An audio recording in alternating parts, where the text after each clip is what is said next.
যে সমস্ত ছাত্রছাত্রী এখন একাদশ শ্রেণীতে পড়ছো, মানে প্রথম সেমিস্টার দিয়েছো, দ্বিতীয় সেমিস্টারের জন্য তৈরি হচ্ছ, তাদের জন্য আজকের উপস্থাপনা হুসাইট আন্দোলন।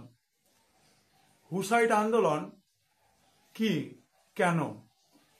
In the light off history, ইতিহাসের আলোয় ইউটিউব চ্যানেলে একাদশ শ্রেণীর দ্বিতীয় সেমিস্টারের পরীক্ষার্থীদের জন্য হুসাইট আন্দোলন, পরিবর্তিত সাংস্কৃতিক ঐতিহ্য, চেঞ্জিং কালচারাল ট্র্যাডিশন, এই অধ্যায় থেকে আমরা জন ওয়াইক্লিফের নাম জানি।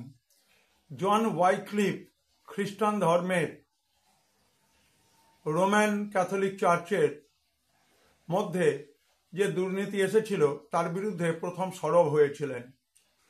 এই জন ওয়াইক্লিফের অনুপ্রেরণায় অনুপ্রাণিত হয়ে জন হাস বোহেমিয়ার প্রাগ বিশ্ববিদ্যালয়ের একজন অধ্যাপক 1371 থেকে 1415 এই সময়কালের মধ্যে ক্যাথলিক চার্চ এবং তার দুর্নীতির বিরুদ্ধে সরব হয়েছিলেন।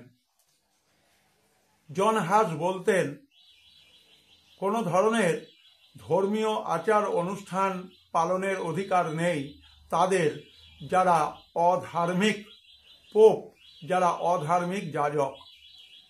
বিশেষভাবে জন হাস রোমান ক্যাথলিক চার্চ, রোমান পোপতন্ত্রকে আক্রমণ করেছিলেন এবং Roman Catholic church, Roman pope এবং যে সর্বোপরি পোপতন্ত্র, তার বিরুদ্ধে বোহেমিয়া এবং গোটা ইউরোপে যে আন্দোলন গড়ে তুলতে সক্ষম হয়েছিলেন তা ইতিহাসে হুসাইট আন্দোলন নামে পরিচিত। In the light off history, ইতিহাসের আলোয় এই ইউটিউব চ্যানেলটিতে একমাত্র আমরা ইতিহাসের তথ্যগুলোকে প্রকৃত ইতিহাসের আলোকে তুলে ধরার চেষ্টা করি। একমাত্র নির্ভীক ইতিহাসের চ্যানেল, যেটা আমাদের সারা পৃথিবীতে ইতিহাসের চ্যানেল হিসেবে পরিচিত।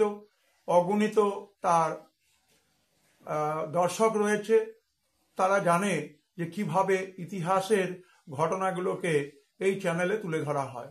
প্রিয় ছাত্রছাত্রীরা, তোমরা এই হুসাইট আন্দোলন সম্পর্কে ধারণা পেলে তোমরা ভালো করে বিভিন্ন ভিডিও উপস্থাপনাগুলোকে কাজে লাগাবে এবং তোমাদের কাজে লাগলেই আমার পরিশ্রম সার্থক। সবাই ভালো থাকবে।